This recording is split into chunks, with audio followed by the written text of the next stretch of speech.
15 seconds.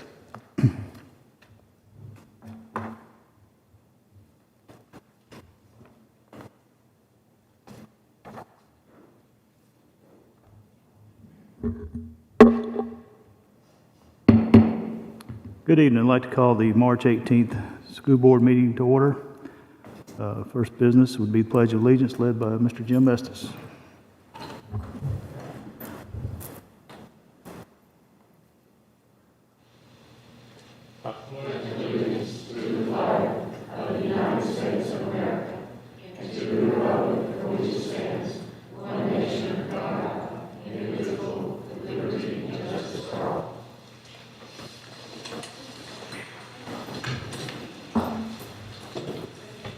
Thank you, Mr. Estes. You're welcome. Next, I'd like to ask you to join me in a moment of silence, but first I'd like to ask you to remember the Jason Reynolds family. Jason was a reporter with Murfreesboro Post and covered several of our meetings, so please keep his family in your thoughts and prayers. Thank you.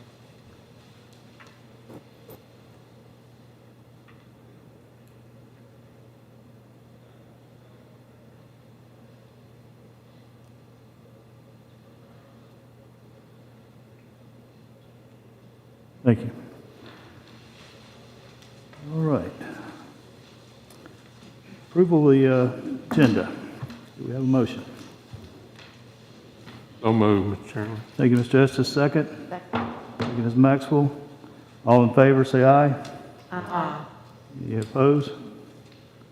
Motion passes. Approval of consent agenda. Do we have a motion? Thank you, Ms. Maxwell. Second. Mr. Estes. All in favor, say aye. Aye. Any opposed? Motion passes. All right, number 6. Visitors. We do have a few visitors. Mr. Chris Littleton. Please come up to the podium and state your name and address, please. Sure. Name Chris Littleton, address 702 Sergio Avenue. I have 3 kids at Blackman. Well, all 3 Blackman schools. Just some background on me. I'm a political consultant. I've been one for since 2010, and I connected with some people locally online that felt the same way I do about the mask requirements in schools, and so we started organizing through a nonprofit that I have here in Tennessee called Tennessee Rising. I'll explain why that's relevant here in a second, but to summarize the position that we all share and that actually probably typifies really every conversation I've had with parents regarding masks in the county, and that is basically that we just want to have a choice in the matter. We have absolutely no desire to require kids that they can't wear masks. It's just simply to give kids and parents the choice. That's it. Just nothing more than that. It's just simply to let parents have a choice. With regards to that idea of choice, we contacted about 50,000 people in Rutherford County, all voters. Since I have access to a voter database, I can pull just those voters with that contact info. Here's a breakdown of how that survey came out. About 1,200 respondents. I pulled demographically representative based on the last few elections, so we know that these people are active voters. 64% of Republicans say that they support this idea of choice, specifically the idea of choice. 37% of Democrat voters say that they support the idea of choice, and 60% of unaffiliated voters support the idea of choice. So it's pretty clear that the voters certainly are comfortable with this idea, and for you guys, I want to give you 2 takeaways from that. One, the idea of just simply letting parents have the choice at schools is popular with the average person in Rutherford County, especially the popular with the average active voter. 2, putting my consultant's hat on to wage war in an election like I've done on many, many occasions, this gives me a tailor-made issue to look at 2022 and 2024 and say, wow, I have a really popular issue that's on my side that I can relate to people. And a very interesting narrative came up when I dropped off my form before testifying just earlier this week. And that was, I walked in the door and no one here was wearing masks. So clearly they have a choice in doing it. So I took a picture. So it wasn't my word. I'm going to send this to you guys. And I'll make sure that I send you guys this polling information. I'm going to make it specific to your districts. I'm going to extract all the previous results, compare it against those results so you guys see it's demographically representative. And I'm going to say that, hey, the school has a choice right now. Clearly the employees have choices right now. We just want parents to have that exact same choice. So that's the third point I wanted to make, in addition to, again, this is all we want's choice, nothing more than that, is just the basic safety concerns around COVID. I want to give you some comparisons. The CDC obviously has published fatality rates and hospitalization rates. We know all that information. We're a year into this process, so it's very well documented at this point. But one thing that is important is to put that information into perspective. So I want to take some information that came out from the Insurance Information Institute. They look at daily risk activities throughout the country every year. They've been tracking this stuff for decades. Here are some things that school-age kids have a greater risk on. The flu, just to put that in perspective, there's greater risk for kids with the flu than COVID. But we don't tend to wear masks for the flu for decades and decades and decades, but we know for a fact that that is something that's actually playing football, dying in a fire, being struck by lightning. These are all things that are at greater risk to our children than COVID. So I'm going to send this information to you guys. You're all going to get follow-up emails from me, so I don't have to print out the papers. There's no reason to waste paper. But just to put this stuff in perspective, I'm going to give you guys some good information. Hopefully that's something you can work from and make good decisions moving forward. Thank you guys for doing what you do. Thank you. Okay, next visitor would be Lindsay Holt.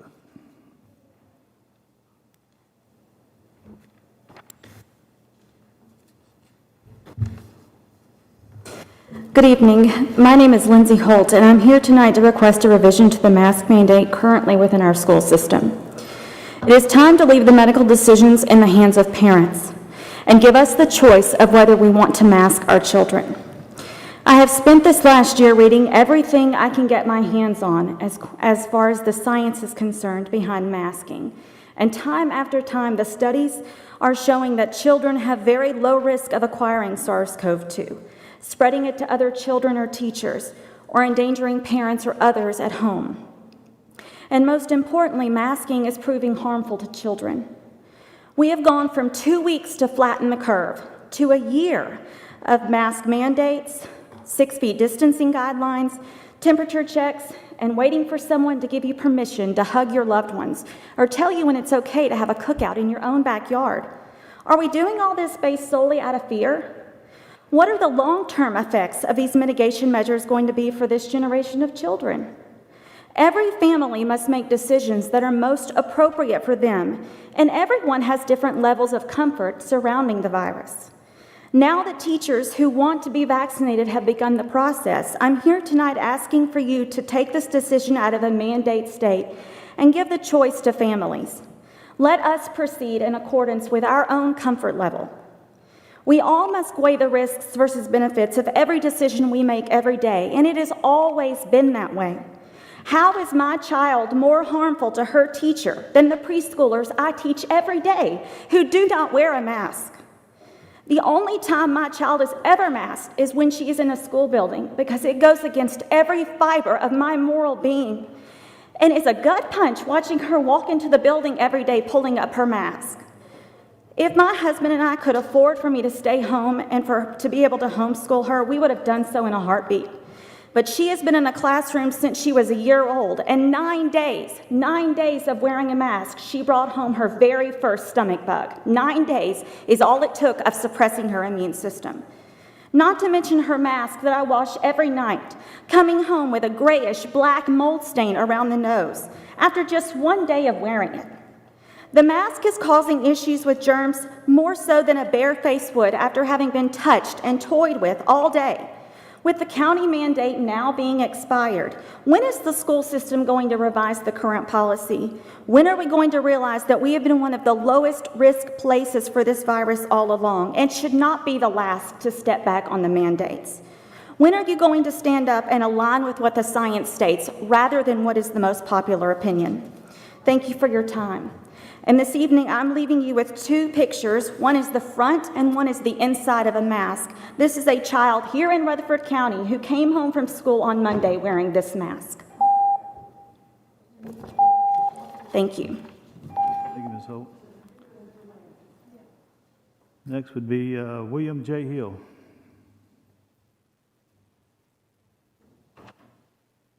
I don't think he was allowed because he wouldn't wear a mask.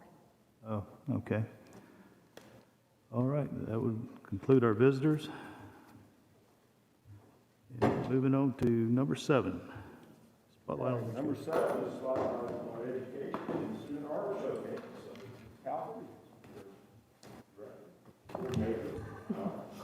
Good evening, everyone. I'm Lindsay Halford. I have the privilege of serving as the Fine Arts Specialist here in Rutherford County. March is a time when we celebrate the arts in our schools. March is nationally recognized as Music in Our Schools Month, Theater in Our Schools Month, and Youth Art Month. We have a lot of fantastic things to celebrate in all of those arts areas. And one tradition that we have here in Rutherford County Schools is taking the time in March to recognize the importance of arts education in RCS with the opening of our annual art show.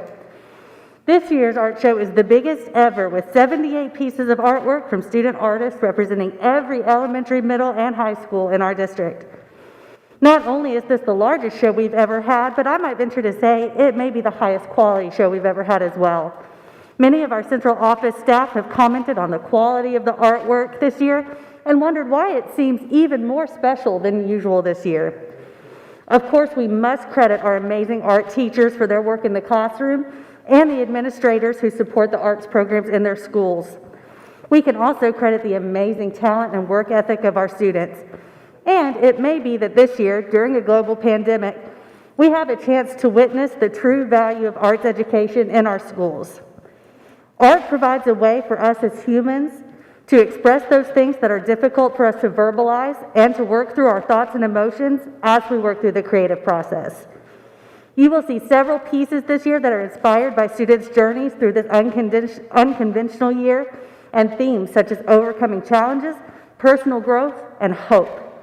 So it's fitting tonight, almost exactly 1 year after the pandemic began affecting our students, that we take some time to acknowledge this journey and the part that the arts have played in helping us navigate this year.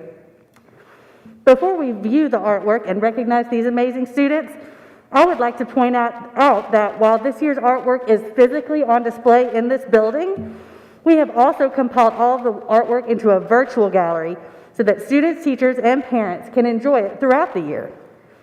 Within the gallery, you can find links to further information about each piece, such as information about the artist and their artist statements. We hope that everyone will take some time over the next few days to check out the full range of the virtual gallery.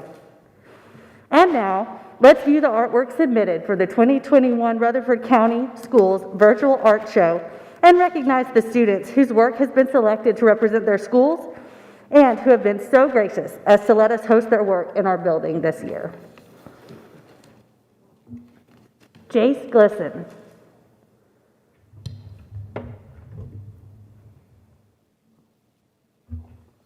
Lauren Littleton.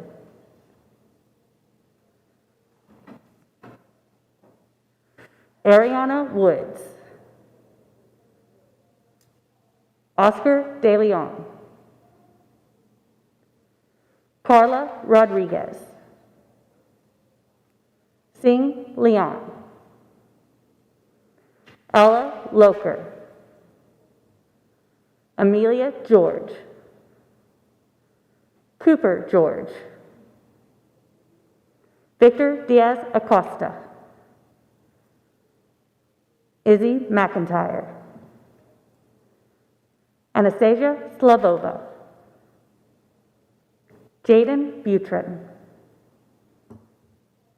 Naomi Fonseca. Nicholas Hughes. Samuel Aguero. Sim Alobaidi. Xavier Jackson. Kinsey Blackburn. Savannah Brower. Randall O'Brien. Marissa Tatum. Dan Gaddison. Sophia Rahal. Grady Farmer. Rosie Flores. Lizzie Falkerson. Harper Lee. Dakota Lee. Layla Roberts. Kariah Morgan. Ivana Graves. Tyrese Griffith. Emma Rose Lucy. Lucy Myers. Autumn Wisdom. Griffin LaHue. Chloe Halp. Haley Love. Leah Terry. Marlene Vasquez Bacqua. Camille Zavala. Jacob Plant. Sarah Kim. JJ Dooley. Jeremiah Alvarez. Peyton Barnes. Gage Haller. Precious Masterson. Alexis Dean. Isabel Lopez. Carter Wells. Sabrina Lee. Marcella Cardenas. Mackenzie Young. Fidelino Lopez. Melanie Pena Ruiz. Cadence Sackett. Zoe Strong. Haley Campbell. Kylie Ward. Isabel Bonsafe. Jeff Ravello Montano. Cadence Brown. Addie Dana. Christina Paul. Mylan Ray. April Moo Tall. Timpani Laudalam. Mason Bean. Taylor Sanderson. Violet Freischlag. Hannah Bledsoe. Brooklyn Cianci. Charlie Frank. Adley Velef. Kimberly Alvarez.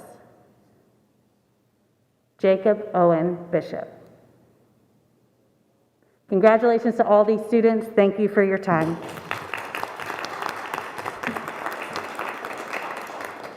Ms. Halford, I just want to say thank you for doing this. It was terrific to be able to see these like this on the screen, so thank you so much for that. So welcome. Thank you.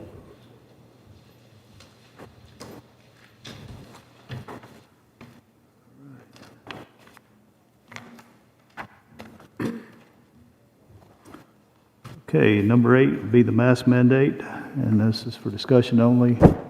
Ms. Winters here. Would you like to come up and speak to us before we get into the discussion? My name's Sarah Winters. I'm the nursing supervisor for Rutherford County Schools.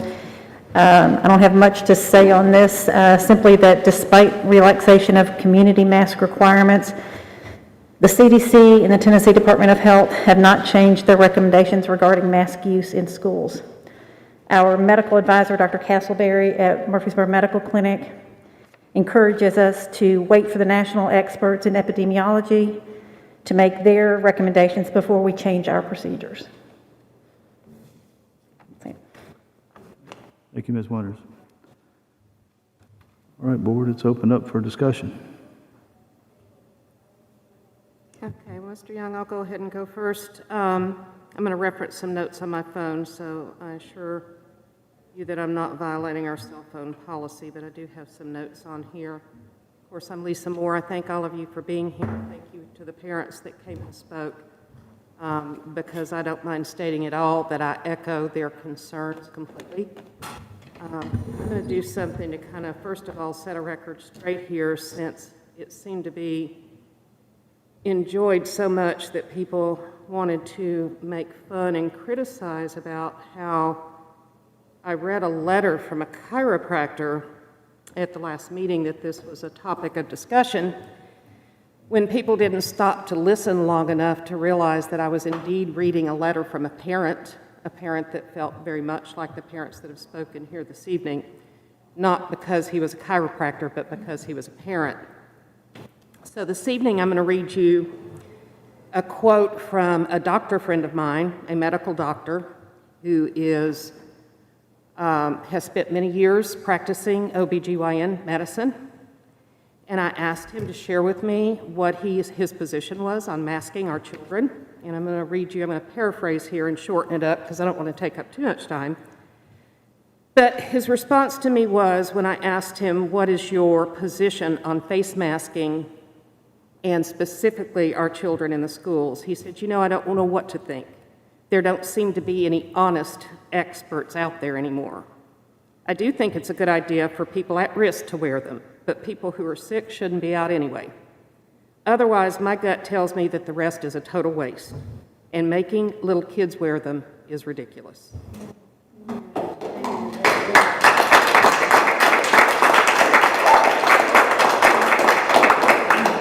There is one other thing I want to speak to, because I agree with these parents. I'm very thankful, and I shouldn't even say this, but I'm thankful I don't have a child still in the school system, because I can't imagine what these parents have been through and what these kids have walked through. There is plenty of medical evidence out there that's coming out day after day about the psychological damage that this is doing to our children. I'm a whole lot more worried about that when you consider the statistics and the facts that these children almost never contract the virus, much less spread it. So, that being said, I do want to address what I have seen and concerns me as a double standard within our own system. And I think Mr. Littleton pointed it out when he came in about coming into the office and seeing people that were not wearing their masks. And I'm sitting here thinking about what I've observed tonight with us having basically, I guess, armed guards out front telling people without masks that they couldn't come in, even one that was scheduled to speak this evening. Now, that being said, I understand we have this rule. However, I have sat through board meeting after board meeting since this decision was first made and watched visitors come in to this boardroom without masks, and they were never questioned or never asked to leave. And I sat here and watched this exchange through the doorway here, and I've, called people out, but we've got people out here telling these people they cannot come in, when I'm seeing a central office staff person as well as one of our SROs out there walking around with either their mask off or down below their nose. So, I've also sat back and watched over the last months, and again, I'm not criticizing. I want to see our sports and all of our programs go on. But when I see posts on social media of pictures of football games, football players, wrestling matches, you want to talk about intimate, skin-to-skin, sweat-to-sweat contact, basketball tournaments where we have players that are having one-on-one, skin-to-skin contact with each other and then celebrating as groups afterwards without any masks. But we're telling our little children that they've got to sit through a classroom school day and keep them on. I'm sorry. It's a double standard, and if we're not going to practice what we preach, we don't need to be practicing at all. Thank you.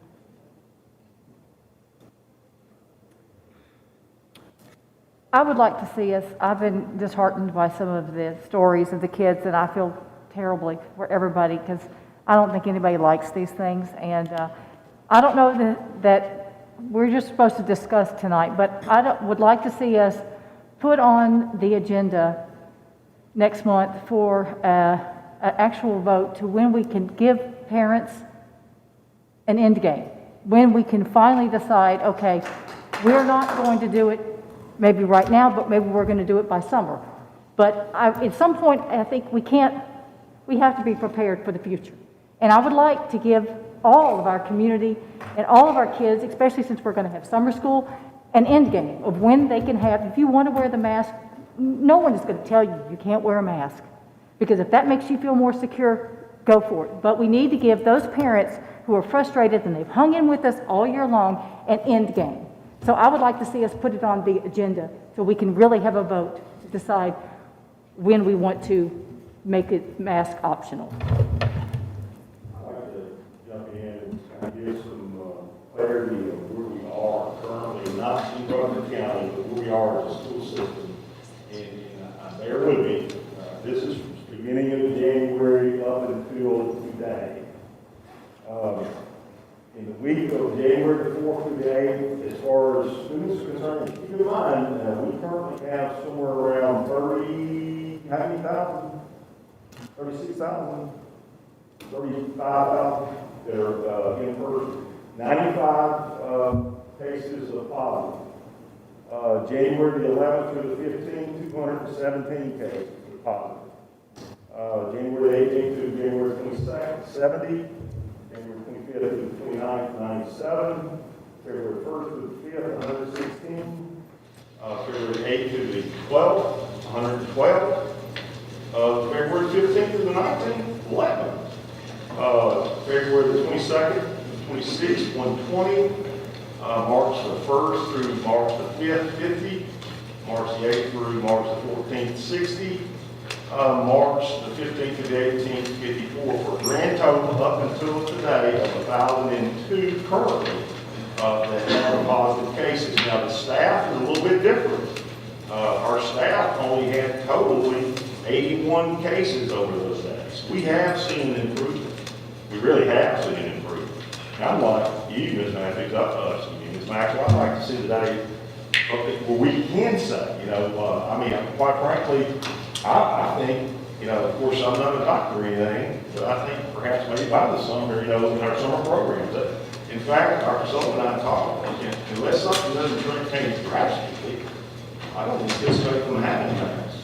Especially with, I'd like to see, do we know a number of, because it was really a large number of teachers that at least had one vaccine. What are the numbers We do. now? Yes, ma'am, that's a good question. I think we currently have somewhere around 33% that have had at least one vaccine. I definitely would think by May, by the end of the school year, those numbers would be even higher. And we have seen, quite frankly, we've seen the numbers drop. We've seen them drop. The thing that's really making it difficult for us throughout the year is contact tracing. That is a huge, and in fact, we're going to have a conversation with our principals tomorrow online. But, we had, for the case of one we had this week, 9 educators. Now, after work, and we can't tell them, what to do and what not to do. 9 educators who went out to dinner together. And they should go out to dinner together. But unfortunately, something didn't happen with social distance. We had one get positive, and guess what they did? They took all of them out.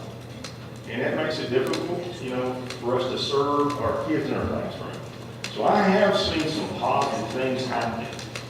We do know the vaccines are being administered, but also, I think that our teachers and our students both have done a great job under some trying circumstances. And I look forward to, like I said, for this thing being able to see some light at the end of the tunnel. If I could. I would like to see the choice be put back in the parents' authority. I think we did right last year at the beginning of the school season when we decided to give the parents the choice between distance learning or traditional learning. I think it's beyond time for us to loosen the restraints on these mask requirements. I've had calls, I've had emails of parents reporting the teachers are scolding the children when they're outside. These masks were only because if they were in close quarters. If we can socially distance and they're outside, I've had parents call me and say their kids are running and lower their mask because they can't breathe and the teachers are scolding them. If our kids are outside and they're getting exercise, they don't need to be wearing masks. If our children are practicing bench pressing and they shouldn't be wearing masks then our children should not be wearing masks. So there needs to be a whole address of our staff, and they've done a phenomenal job. They have. But there needs to be an address of these masks and tell these teachers, these kids, it's punitive. The treatment truly is worse than having the virus. So, I'm all for us voting in April, but we need to put the choice back in the parents, and there needs to be an end to this.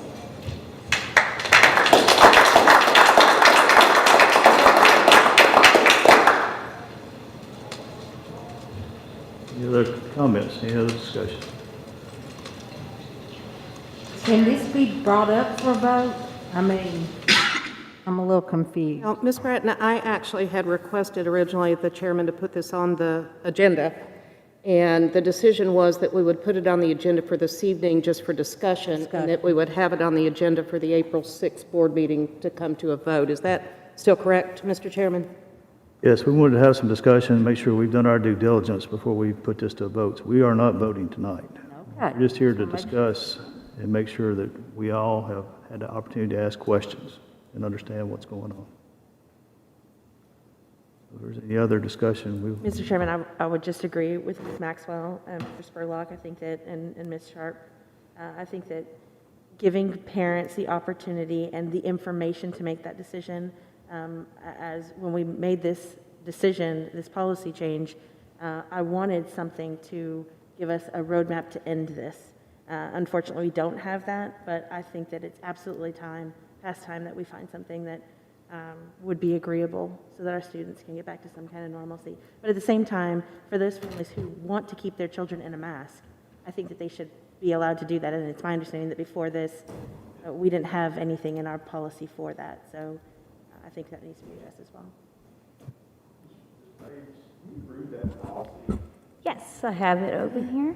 So we would need to amend the policy to do that, which we can do. As we know, you all are the keepers of policy. We do have a policy committee scheduled for the 8th if we wanted to either, it's the will of this board of how you want to do it. The current policy, the way it reads, at least as, obviously there's a lot of details in it, but the language actually related to the masks says this policy shall automatically expire on the last day of the 2020-21 school year or earlier if deemed appropriate by the director of schools.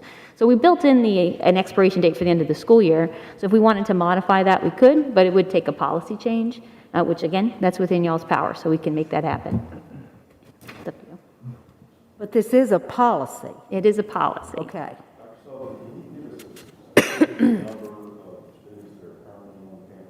I mean, a ballpark figure.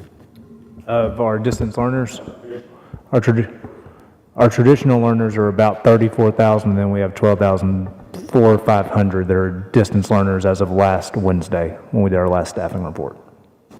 And one of the things we did do a survey for staff, not just teachers, but 5,700 or so. Is that what we have? I don't think. 5,700. 5,000. How many?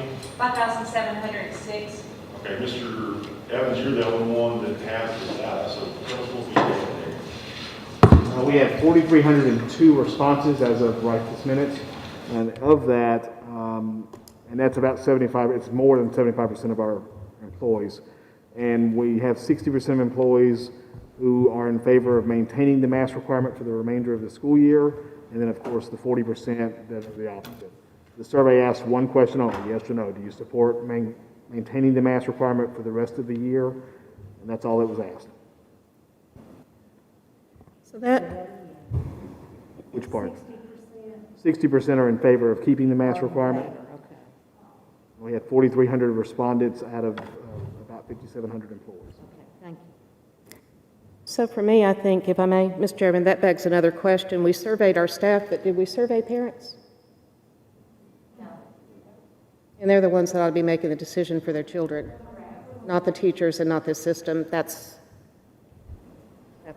again, my opinion. And I think, too, when we vote on it in April, I mean, obviously my position is that the mandate needs to become not a mandate anymore. And again, it be teacher and parent choice whether or not they wear them. And I think it needs to happen immediately. But if that doesn't happen, again, we go back to my concerns about not always practicing what our policy says. The last thing I want to see, quite frankly, too, is another round of proms and graduations where we're having to watch our senior students in their last year of high school walking that stage or dancing on the dance floor with masks on. If our wrestlers can go to the mat with each other, sweat and blood on that mat, wrestling around, our kids can walk across the stage outside for graduation without a mask on. Agree.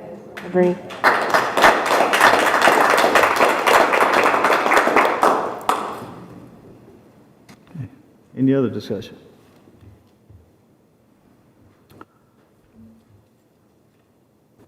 I would like to just point out, just looking at the data here, I just went through and just marked some high water marks for January. The information that Mr. Spurlock gave us, it was 217 for the students. Then in February, it went down to 116. In March, we went down to 60. So we're definitely on the right path. We're trending in the right way here. And this is something we all been looking forward to. I don't know anybody that wants to wear a mask. I've not had one parent or anybody else come up to me and say, hey, keep the mask on. We all have been looking for this day to celebrate taking the mask off. And I think this board will make the right decision when the time comes. We just need to make sure we make the decision for everybody. Yes, the parents do have the say-so for their children, but if we don't have teachers in the classroom, guess what? They're not going to get taught. So we need to take consideration our teachers too. So just keep that in mind. Is there any other discussion?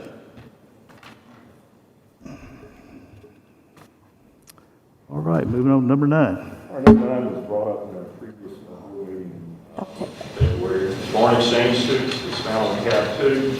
DSL department would like to recommend lifting this 1-year suspension of enrollment of foreign exchange students in the 2021-2022 school year as the challenges of COVID continue to improve.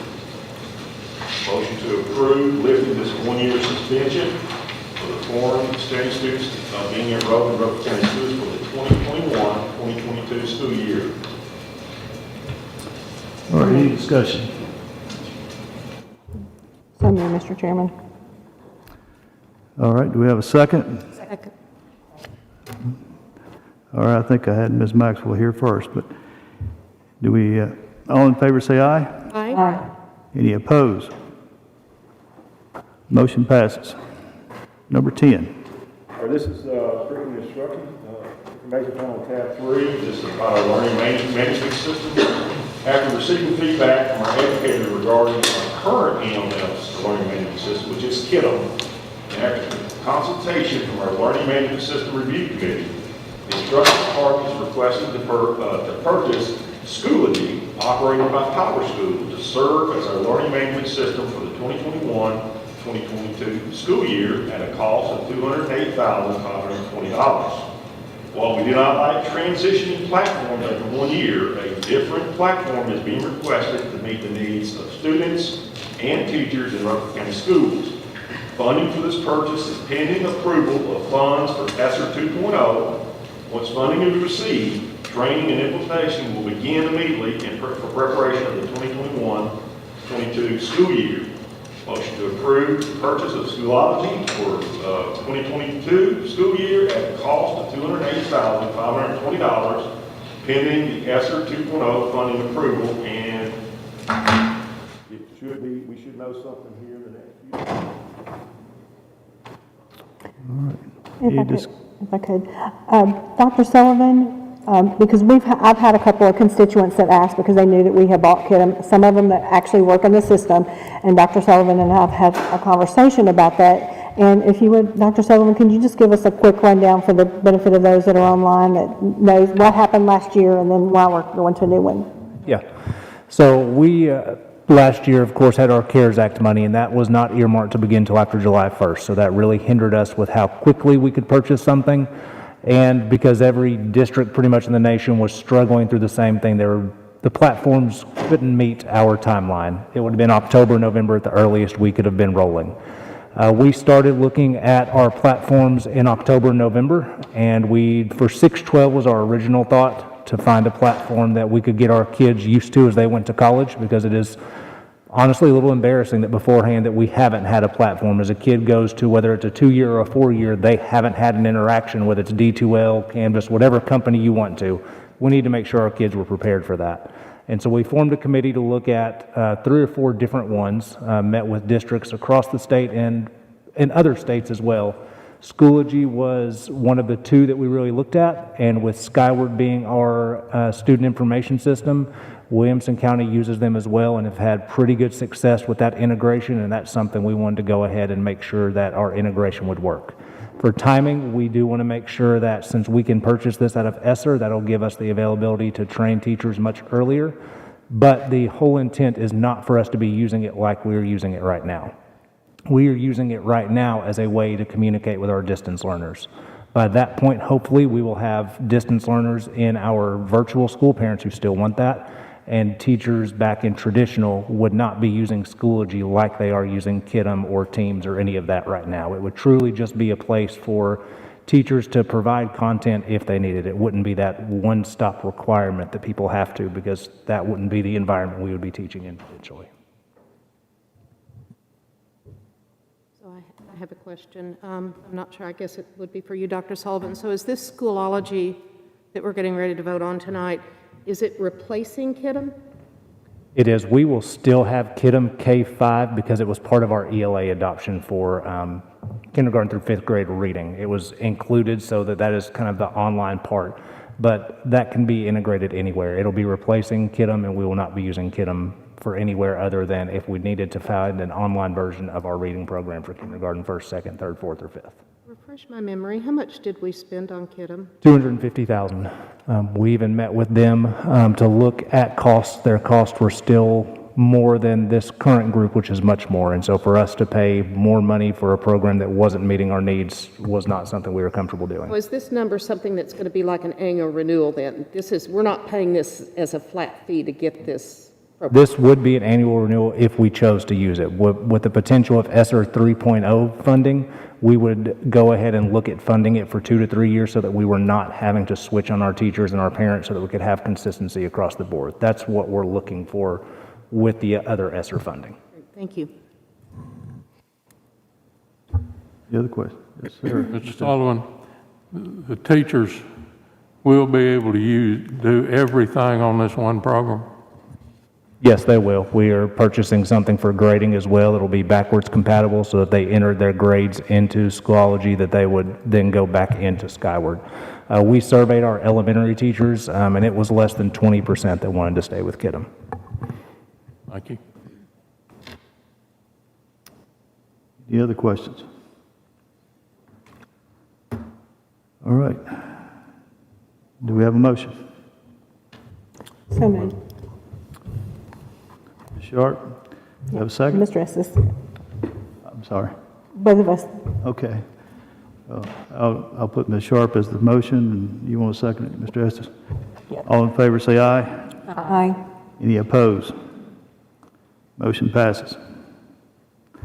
Number 2. All right, number 2 is our Zoom video communication. The instruction department is requested to renew this purchase of Zoom video communications for the next fiscal year, 2021-22 school year.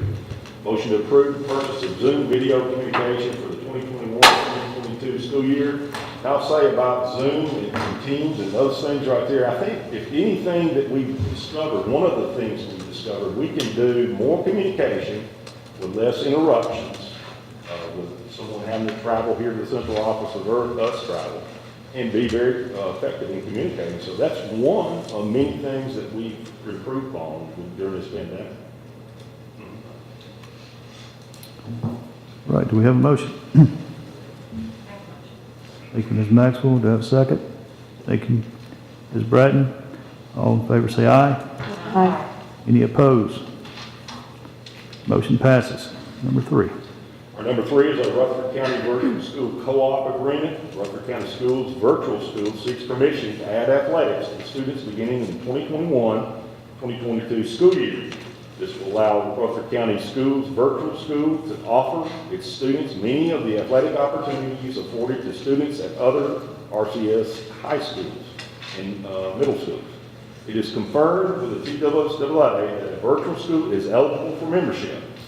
Further, Rutherford County Schools Virtual School seeks permission to enter into an athletics co-op agreement with Central Magnet School in the following sports: baseball, boys basketball, girls basketball, softball, volleyball, golf, cross country, track, cheerleading, dance, archery, swimming, The TWSA confirms that our virtual school can co-op with another TWSA school with the Rutherford County Board approval. Central Magnet is a long-time standing co-op agreement with Eagle in tennis, boys soccer, girls soccer, bowling, and wrestling, and therefore cannot co-op with Rutherford County Schools virtual school in these sports. Rutherford County Schools virtual school will offer these sports if and when they can be supported by school student participation. When that occurs, the facility availability will be needed to be considered. Motion to approve the Rutherford County Virtual School Cooperative Partnership with Central Magnet for the sports that have been presented. All right, do we have a motion? Oh, I'm sorry. I'm sorry. Yeah. I had a question. I think it's great that we're providing these opportunities for virtual students, but why are we not allowing them to go to their zone school? Why do we decide to partner up with Central? I just was concerned about that. They are their own school. The virtual school has a school number, so they can't go, they can go on a co-op, and that's what we do. We normally do this with, I think the board has done this with Central Magnet and Eagleville, and quite frankly, when you look around, and this is, I'll just be perfectly transparent here, all of your virtual schools in your school districts, they generally look for a school that is unique, like Central Magnet and Eagleville, because it gets into a recruiting type thing where, a kid gets in the virtual school and they recruit him in the virtual school and then they send him to this X large comprehensive school. So that's the reason why we've stayed away from all comprehensive schools. Okay. Any other questions? Now do we have a motion? Move to approve, Mr. Thank you, Ms. Johnson. Do we have a second? Ms. Moore, all in favor say aye. Aye. Any opposed? Motion passes. Number 11. Our number 11 is the facilities found on tab 4, the 5-year school building program. The proposed 5-year building program is presented for approval along with a request for the 2021-22 annex for Rockville Elementary, 20 classroom additions to Rockville Middle, and the interior renovation of Smyrna Middle School. The Rockville Elementary Annex project will be the same construction as the Rock Springs Elementary. This year's request is $31,395,000 with subsequent reviews each year. Motion to approve the 5-year building program and the requested projects for the 2021-2022 school year as presented. Okay. Any discussion? All right. Do we have a motion? Thank you, Ms. Maxwell. Second. Thank you, Ms. Johnson. All in favor say aye. Aye. Any opposed? Motion passes. Mr. Chairman, if we could number 4 back up under number 10 was missed. Number 10 was missed. Okay. Yeah, 10, number 4. I wouldn't bring it up if that wasn't one we needed. Okay, you want to go ahead and do the vote, or have you already? Yeah. On the one that we just read, the 5-year building program? Yeah, let's go ahead and do the vote on that, and then we'll back up to number 4. All right, all in favor say aye. Aye. Any opposed? Motion passes. All right, number 4, Rutherford County Virtual School. Rutherford County Virtual School plans to expand and offer grades 3 through 12 for the 2021-22 school year. As part of this expansion, Rutherford County Schools will utilize our own teachers for at least grades 3 through 8. To begin this process, curriculum instruction is requesting to use some ESSER 2.0 funding to add 10 certified detaching positions, 1 instruction coach position, and 1 school counselor position. The funding for these positions are pending ESSER 2.0 approval from the Tennessee Department of Ed.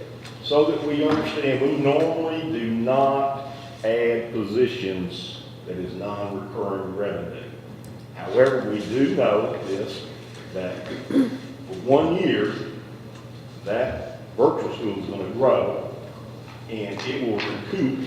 Keep in mind, average ADM lags a year behind, so it will end up funding those teachers after a year. So we never go on the Doug's over there, he's kind of having a conniption over there. Doug, it's gonna be okay, all right? We'll get him. Okay. All right, motion to approve funding for the additional staffing positions for the Rutherford County Virtual School for the 2021-2022 school year. I have a question, Mr. Chairman. I'm sorry. I have a question, Yeah, go ahead. if you may, thank you. Maybe this is a Doug question, maybe this is a Dr. Sullivan question, but what capacity do you think these elementary school classes are going to be at? What is a successful rate, and what is a rate that we're going to relook at this? Right, so we would expect them to be able to follow what our scores are when we are looking across the district, what our district average would be, if not more than that, because we are saying that these students are not in person, so we would expect them to match, if not exceed, what we're performing. Part of the reason we're looking at 3-8 first, 3-8's a little bit more self-contained and with certifications. With 9-12, we also have to worry about NCA approval for our courses if we teach with our own teachers. I know that seems a little bit ridiculous, but it is one thing we have to follow. And I would imagine, based on this first year, we may have more than 10 teaching positions. These teachers will all be at the John Coleman Annex, actually in the John Coleman building, so that if a student needs to come in and work on something, they would go to the computer labs in the annex. But our teachers will be housed in the John Coleman building and providing that instruction daily. So we don't really, what you're saying is we really don't have a cap on this as far as students per classroom? Yes, we do. We do have a cap. We do? We do. We have to follow the same ratings. It's the same as the physical? Yes, it would. Right now, there's a little bit of leniency, but I imagine that'll go away next year, and it will follow the exact same class sizes that our traditional classrooms would be. So for K3, 1 to 20, 4 through 6, 1 to 25, and 7 through 12, 1 to 22. Okay, so if we have, let's say, third grade, because that's awfully young for a virtual school. I know my son wouldn't be able to do it. Ms. Sharp, I'm going to agree with you. I don't think we'll have that many, to be honest with you, that early a grade. We'll have a few, but I don't think we'll have that many. Okay, so my question then is, when will we revisit that, and will it be a yearly thing, or will we do it indefinitely? Once we approve the grade band 3 through 12, we wouldn't have to be revisited unless the only thing we need to keep available to us on the 312. There are always going to be some outliers. I would have to disagree with. Okay, Dr. Sullivan's got an outlier on his son. Okay, so there's always going to be some outliers for medical reasons and things of that nature. There's another thing that we had a competition like Junior Olympics, that had to be gone a lot, and we didn't really have any choice but to put them in some virtual school that we had no knowledge about. So this kind of recaptures that. But I would be very shocked if we saw a large group of that early age kids. Now the virtual And that's my point. If we have small classrooms, are we still going to have one teacher for those 3 students? No, we would not do that. No, that would not be using our funds wisely. So we would have to, Okay, so unless we had that ratio, that we would have to reduce the number. Or we'll revisit it every year? Absolutely. Okay, thank you. And I'm sorry to take you around that mountain. we may have that a lot sooner because unlike this year, we'll have them registering earlier. We plan on doing a priority registration probably in the next week or 2 just to get an idea. If we don't hit 20 in a 3rd grade classroom, it would be just like a traditional school. If we have 19 kids, then we would have 1 teacher. Once we get up to 40, then we potentially can add a 2nd teacher. But if we're in that middle, we wouldn't add a 2nd one. Thank you. Any other questions? All right, we have a motion. Move to approve, Mr. Chairman. Thank you, Ms. Johnson. Do I have a second? Second. All right. Ms. Bratton, all in favor say aye. Aye. Any opposed? Just following back up on that, on the 5-year building program in the virtual schools, it's not inconceivable that somewhere down the line, I don't know if it'll be anytime soon, that this could offset our building programs in some areas. That'd be good. All right, motion passes. Thank you, Dr. Sullivan, for keeping us straight on the agenda. Moving to New Road in Plainview. A new road for Plainview School Complex. The Plainview Committee met on Tuesday, March the 9th, 2021, for the purpose of naming the roadway from Sled Road to Hoover's Gap. A portion of the road will become a county roadway. This committee recommends the new road name to be Otter Pond Way. If this is already taken, we will submit Otter Way as a second recommendation. Once approved, engineering construction will submit the name for approval to 911 to establish a physical address for Plainview Elementary. A motion to approve the proposed new roadway for Sled Road to Hoover's Gap Road as Otter Pond Way. Any discussion? More? Have a second? Second. Ms. Sharp? All in favor say aye. Aye. Any opposed? Motion passes. Number 12, insurance update. Yes, we'll be having our county general meeting next Thursday. Our own RCS, Insurance Committee, has been meeting. We've already had 3 meetings and have listened to presentations from the State Department as well as the local county general. So we'll be continuing and looking at recommendations that our committee will be able to share with you all after our next meeting. Thank you. Any questions on insurance? All right, director's update. Got a couple of things. First of all, I want to say that there's been some disinformation being spread around about our school nurses. Now, you notice I said disinformation, not misinformation. When you have misinformation, it's false, but with no intent. When you have disinformation, it's false with intent. At no time have we discussed eliminating our nurses from our school. Not at all. But we do know that in the current structure of the BEP funding formula, that the state funds about 15, close to 16, not that many, that quite just yet, of our nurses. That we get almost 800,000 from BEP formula to fund nurses. Our salaries and benefits is reaching to almost $4 million. Do the math. That's 3.2 million. It's the locals picking up. And, you guys have been elected by your constituents who are taxpayers. You guys are charged, and you charge me with responsibility, fiscally responsible. At no time have we discussed eliminating anyone that's currently employed with us. Let me give you a profile of our nurses who, by the way, I think are some of the best, if not the best, in the schools in Tennessee. We have 52 nurses that have their BSN. We have 1 nurse director, 52 full-time nurses, 6 half-time nurses, 10 PRN, those are basically subs, 2 LPNs. The PRNs are paid at $30 an hour. This year we budgeted 2,088 hours for these nurses. Our average nursing experience, which is impressive, is 19.34 years. Our BSN and our MSN are paid on a teacher salary scale up to 16 years. Nurses with associate degree are on a classified scale with a topped out salary of $45,965 after 16 years. Our LPNs are paid on an hourly scale from $16.43 up to $21.35 an hour. Now, we will be bringing to you here in April, when we talk about our budget, a recommendation. We grandfather everyone who is currently every nurse that is currently working for us this year, grandfathering them into the same salary structure that they currently are located.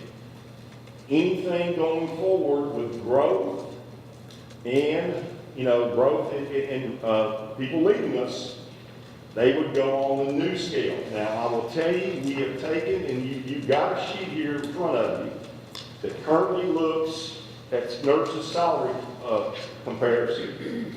You got Rutherford County schools, you got Murfreesboro City schools, you have Williamson County schools, and you have Clarksville, Montgomery. I can tell you that Mr. Baldry's been working on this. He's shown it to Dr. Anthony, he's shown it to me. We are going to make the new salary schedule and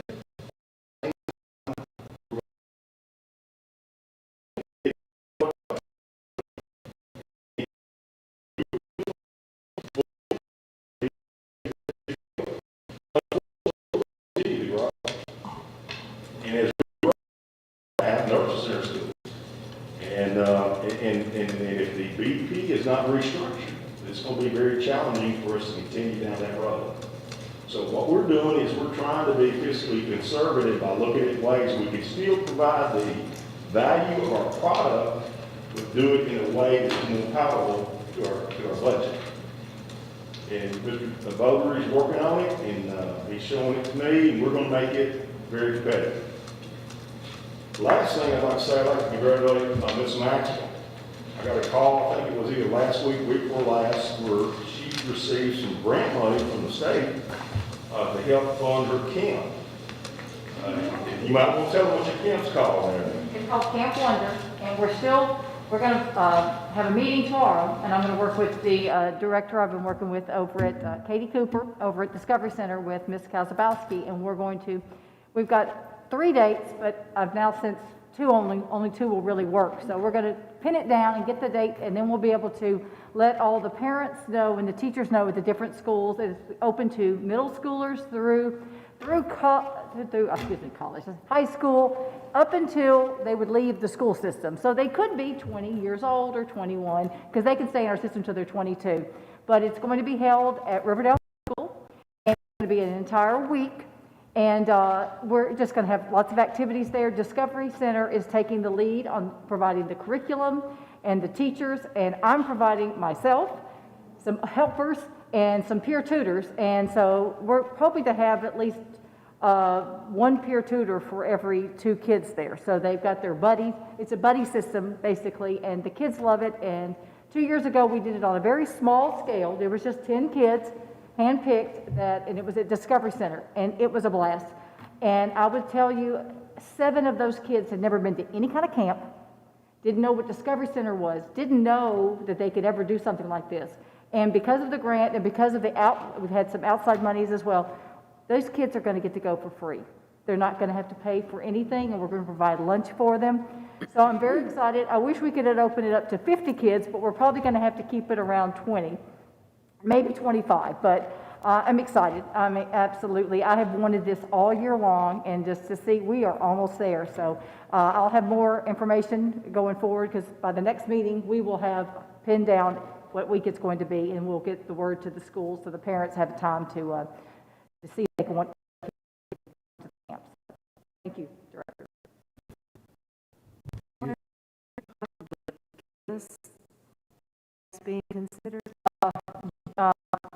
June 21st, and one of the dates is not going to work at all because I'm going to be out of, due to TSBA, I'm going to be gone.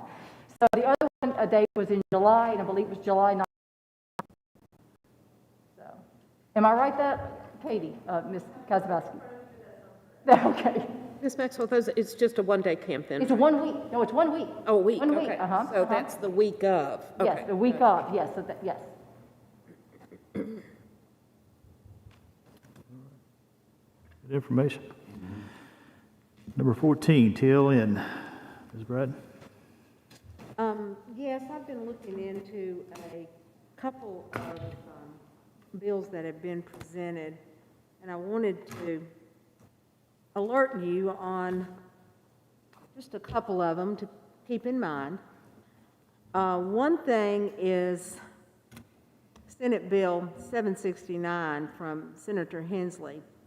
And this is a bill that has gone very far, and the bill wants to clarify that textbook and supplemental material does not align with the Common Core standards, which we do not have in the state of Tennessee, but does align to the Tennessee academic standards. Now, they had almost a 25-minute discussion on this, in which one of the senators brought forth a worksheet and said, well, this worksheet says 7 plus 0 equals pen. And he said, I know that's a Tennessee standard, but it's also a Common Core standard. So what they came up with was sometimes things are going to overlap. You know what I mean? So if there's actually the words Common Core on the worksheet, the senator suggested that it be taken off. Now, that's gotten pretty far and will probably be adopted. The other one I want us to listen to is House Bill 1535, which has not gotten very far, but it says, present law concerning the approval of textbooks and instructional materials for classroom use in public schools does not prohibit the use or apply to supplemental instructional materials. This bill changes the present law by requiring teachers to only use supplemental materials that are approved by the State Board of Education. This bill defines supplemental materials to mean a lesson plan, reading material, student worksheet, or an instructional guide that a teacher uses to instruct a student on the academic standards of the state. And the lesson plan, student worksheet, or instructional guide is not created by the teacher or any other teacher in the school. For purposes of this bill, materials that were previously approved or provided by the State Board of Education or the Department of Education are not considered supplemental. So this takes that a step further, that every single thing that was presented in the classroom would have to be approved by the State Board of Education. Now, as I said, it hasn't gotten all the way there yet, so we need to keep an eye on that. Well, throw a joke at you because it happened. Does that also go over the Tennessee Department of Ed? Because we've had some faux pas on their part. So we need to watch that too, don't we? We do. Could I comment on that? Can I comment on that? Are you finished, Ms.? Yes. Okay. I just wanted to comment on that because I had spoken with Representative Sapicki and that now this is what their plan is. I've not spoken with him in weeks, but their plan was once everything was approved that there was going to be a database that our teachers can use and that it was going to be free. So everybody's going to be on the same song sheet, so to speak, and there won't be any websites that probably shouldn't be used in the classroom. That's way. Well. It should have been, but I'll be honest with you, that should have occurred a long time ago. Because we do have young teachers that go and get on to resources that do not align. It's not their fault. No. You know, but if they actually do that, I think that's a movement in the right direction. Yeah, that's what I understood their intention with As that long was. as that is a very extensive resource place. You know, don't give me 2 stories. Right. Give me 202 stories. Right, and I understand what you're saying, but my understanding is that once the teacher submitted something from across, no matter what, from across the state, anyone could use those materials once they're approved. A little concerned about the lesson plan part. I didn't exactly understand that unless it's lesson plans that are already printed in a textbook, because we get lesson plans that have pacing guides and curriculum guides and all those things. And that doesn't necessarily mean you have to use that. So I wondered if that was what they were talking about with lesson plans. I would assume they don't want to approve every lesson plan of every. Oh, Lord, no. Hopefully not. Ms. Bratton? Yes. What do we know about our own State Representative Sparks' bill that he was sponsoring regarding the scholarship arose by any other name voucher? One that The Cadillac voucher bill? brought to our attention. That has not gone anywhere, though. Am I correct? I have not looked this week. I have not. I know that they're seen still in anything session. else on that. February, as I think it was I've gone February the through. last time there was something was, am I correct on that? Do what? Paige? It was in February 21, maybe? It's the last time I've seen movement on the General Assembly website. I've watched because you were kind enough to tell me to watch, but I've not seen any movement on that. I suspect there's probably some other things that are more pressing, and they may slide that one in underneath the radar. When we're not looking. They've been known to do it. They've been known to do that. All right. Any other discussion? All right, Ms. Johnson, 15. Couple things this evening. I got with TSBA some information. It looks like the USDA has extended the school mail flexibility plan to September 30th of 2021. So that, it looks like they're going to expand also who might be able to qualify for the lunches for not just students. And I don't know if this is new, but it was noted in the information that parents can now pick up meals for their students without their students being present. So some changes happening there. And then there was an executive order rescinding regulations related to Title IX. It addresses how post-secondary and K-12 schools will respond to and report allegations of sexual misconduct. There's not a whole lot more information I have on that, but it was last revisited during the last administration, so it looks like this administration's readdressing those issues. Ms. Page, you and I sent that to you, a couple of weeks ago or so, but tell us, you said that, what was the changes there? Sure. So right now, they're just mandating a review. The rule package that passed over the summer under the Trump administration was a pretty extensive change to the due process that applies in Title IX. It's been a learning curve. We've gotten it under our belts. I think Patricia Lyons is our Title IX coordinator, and she's really taken that challenge on full steam. I won't lie to you, it's been that regulatory scheme's intent is good. It's to make sure everyone's voice is heard, but it is incredibly intensive for a school district to run, especially for K-12. Many of the components really feel like they're meant for college students, and it's hard to apply to fifth graders. So there's been the challenge there. The executive order that came out is asking for a review of it, not only from the process standpoint, but who it applies to. As we know, as has been litigated for many years, Title VII and Title IX's definition of what it means to be discriminated on the basis of sex. So that is also under review on which students and what categories does that title expand to. So we're waiting to see. The rulemaking passage last summer was a formal rulemaking, so likely for the U.S. Department of Ed to change that would take formal rulemaking, and that does take quite some time, notice and comment.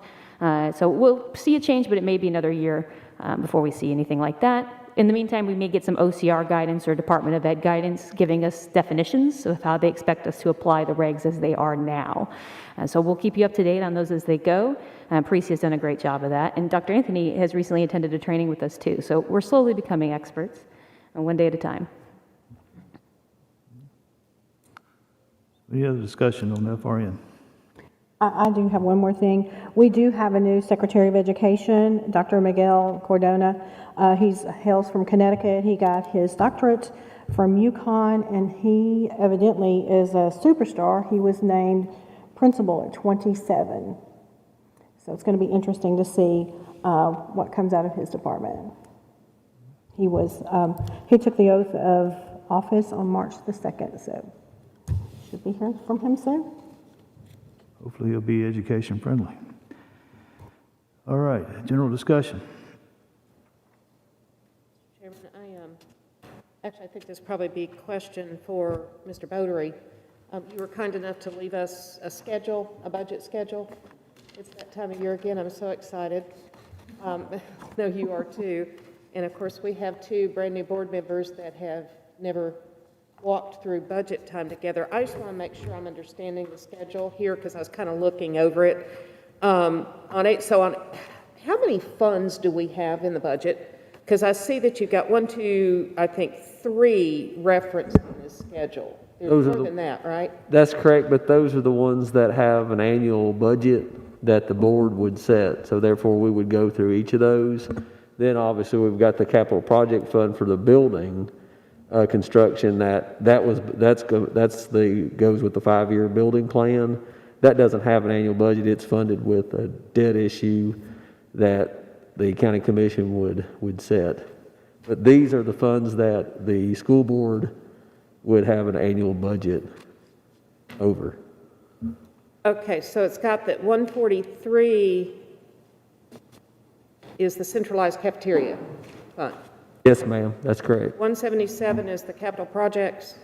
That's correct, and the reason that capital project has an annual budget is because it has a property tax levy set on it. Therefore, the comptroller requires that would have an annual budget that would be approved by the school board and the county commission.